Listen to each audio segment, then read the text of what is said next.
రాఘవ్, ఏంటి నువ్వు చేస్తుంది? వద్దమ్మా, ఈరోజు మీరు మధ్యలో మాట్లాడొద్దు.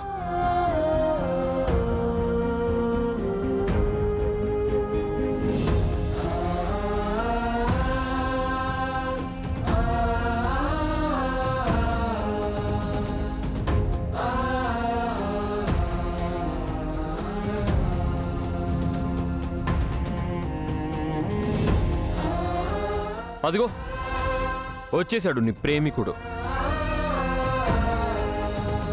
నీ ఎదురు చూపులు కూడా ఫలించాయిలే. పైగా నువ్వు తెగ ఆలోచించి భయపడక్కర్లేదు నువ్వు రాత్రి ఎక్కడ గడపాలా అని. నీ ప్రియుడి కౌగిలుంది కదా నిన్ను హక్కున చేర్చుకోవడానికి.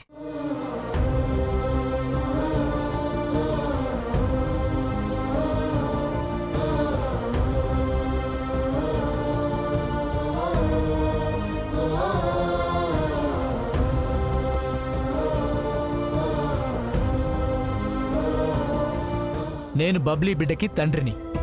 నాకు నా బిడ్డ కావాలి.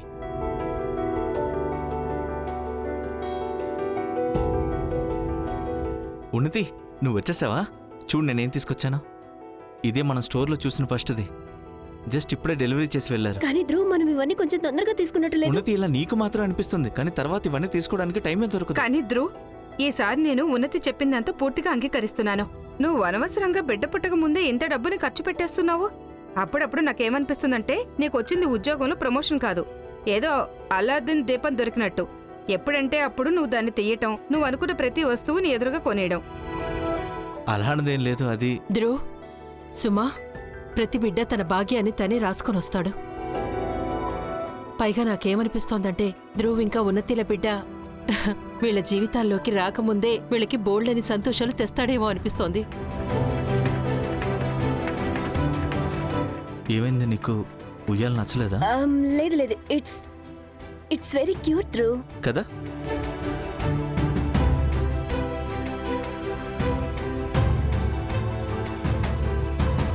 నీకు తెలుసుంటే బాగుండేది ధ్రువ్. మన బిడ్డకి కాబోయే తల్లి నా జీవితంలో ఎలాంటి చిచ్చు పెట్టబోతుందో అని. బహుశా నీకు అప్పుడు అర్థమయ్యి ఉండేదేమో నేను ఇవన్నీ చెయ్యొద్దు అని ఎందుకు చెప్తున్నాను.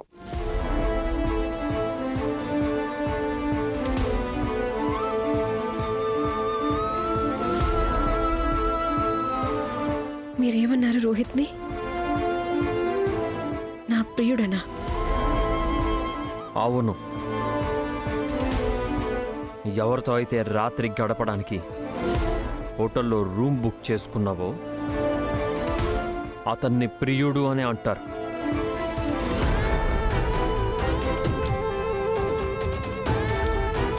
ఇంతకీ హోటల్ డెకరేషన్ చాలా చీప్గా చేసేసుకున్నట్టున్నారు కదా. మరేం పర్వాలేదులే, మీరిద్దరు కూడా అంతే కదా, చీప్ మెంటాలిటీ మనుషులు.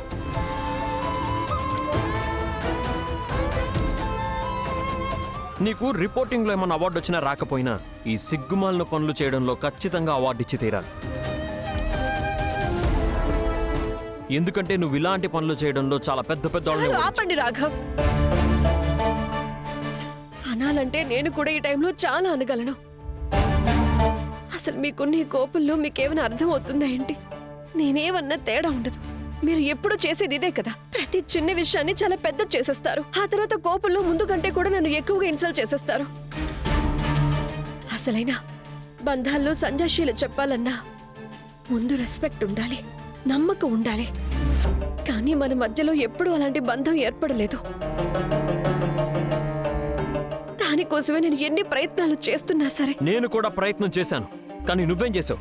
ఇదిగో ఈ ప్రేమికుడిని చాటుగా హోటల్కి పిలిపించుకున్నావు. ఏదైనా మాట్లాడే ముందు ఒకసారి తెలుసుకోవాలి, మీరు ఏదైతే చూసారో అది నిజమా లేక అది మిస్అండర్స్టాండింగా అని. అది మిస్అండర్స్టాండింగ్ కాదు, అదే నిజం. సరే, మీరు అన్నది ఒప్పుకుంటాను. రోహిత్ ని నేనే పిలిపించాను అనుకుందా. మరి పిన్నిగారికి ఎందుకు చెప్తాను మిమ్మల్ని కూడా సేమ్ హోటల్ కి సేమ్ రూమ్ కి పంపించమని? నా సీక్రెట్ అఫైర్ ని నేను ఏ మనిషి దగ్గర అయితే దాచిపెట్టాలనుకుంటానో అతనికి నేను ఇవన్నీ ఎందుకు చూపించాలనుకుంటాను? అబద్ధం, ఇంకో అబద్ధం. ఎందుకంటే అత్తయ్య ఫ్రెండ్స్ అక్కడ పారాయణం చేసుకుంటున్నారు. పిన్నిగారు అలా వంక చెప్పారు రాఘవ్. అది నా సర్ప్రైజ్ పాడవకూడదు అని. మీరు అంత పెద్ద బిజినెస్ నడుపుతున్నారు, ఒకసారి మీరే ఆలోచించండి. పిన్ని గారి ఫ్రెండ్స్ అందరూ కూడా డబ్బున్న వాళ్లే, గొప్పింటి వాళ్లే. వాళ్ళు అలాంటప్పుడు 5 స్టార్ హోటల్ కి వెళ్లకుండా ఒక చిన్న మూన్ చైన్ హోటల్లో పారాయణం ఎందుకు పెట్టుకుంటారు? చూస్తుంటే నా ప్లాన్ మొత్తం పాడైపోయేలా ఉంది. పిన్ని గారు నేను డిసైడ్ అయ్యాము ఆవిడ మిమ్మల్ని హోటల్కి పంపించాలి అని అండ్ మీకు అసలు కారణం చెప్పకూడదు అని. పిన్ని గారు మీరేనే చెప్పండి రాఘవ్కి. మనం డిసైడ్ అయ్యాం కదా మీరు రాఘవ్ని అక్కడికి పంపించాలని.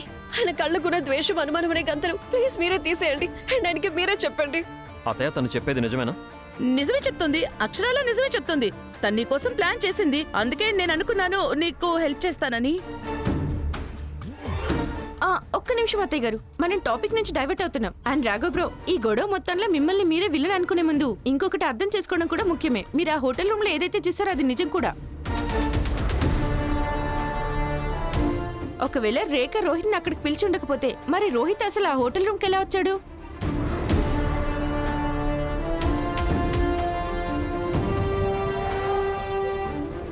నాకు తెలీదు రోహిత్ అక్కడికి ఎలా వచ్చాడో. రోహిత్ నన్ను అడిగాడు కూడా సర్కస్కు వెళ్దామని అండ్ నేను తనతో వద్దు అని కూడా చెప్పాను. ఇన్ఫాక్ట్ తనకి నేను అసలు ఎక్కడున్నానో ఏంటో కూడా తెలీదు.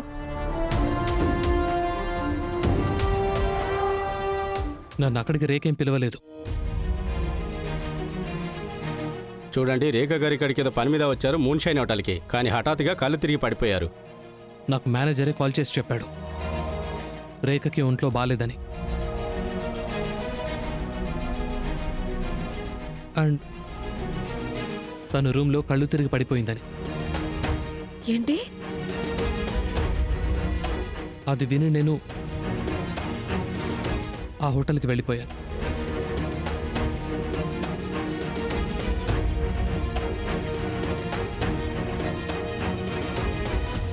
తన తప్పేం లేదు.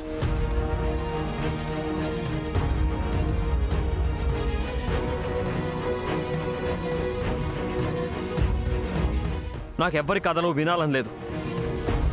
ఒక చెత్త ఎఫ్ఐఆర్ని కవర్ చేయడానికి చెప్తున్న చెత్త కథలా ఉంది. అనిపించొచ్చు, ఎందుకంటే నువ్వు అసలు నిజం తెలుసుకోవాలనుకోవట్లేదు కాబట్టి. నిజానికి నీ ఉద్దేశం నిజమేంటో తెలుసుకోవడం అయ్యుండాలి, అంతేకాని అనుమానంతో వేలెత్తి చూపించడం కాదు. రోహిత్, నీ ఫోన్ ఇవ్వు. ఎక్కడి నుంచి కాల్ వచ్చిందో ఆ నెంబర్ ఉండే ఉంటుంది కదా, చెయ్యి.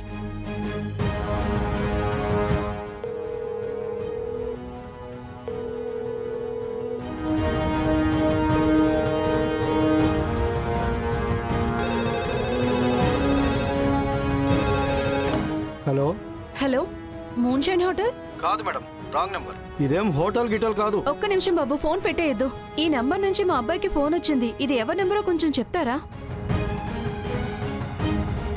ఇది పబ్లిక్ టెలిఫోన్ మేడం, ఇక్కడ నుండి రోజు చాలా మంది ఫోన్ చేస్తుంటారు. సరే.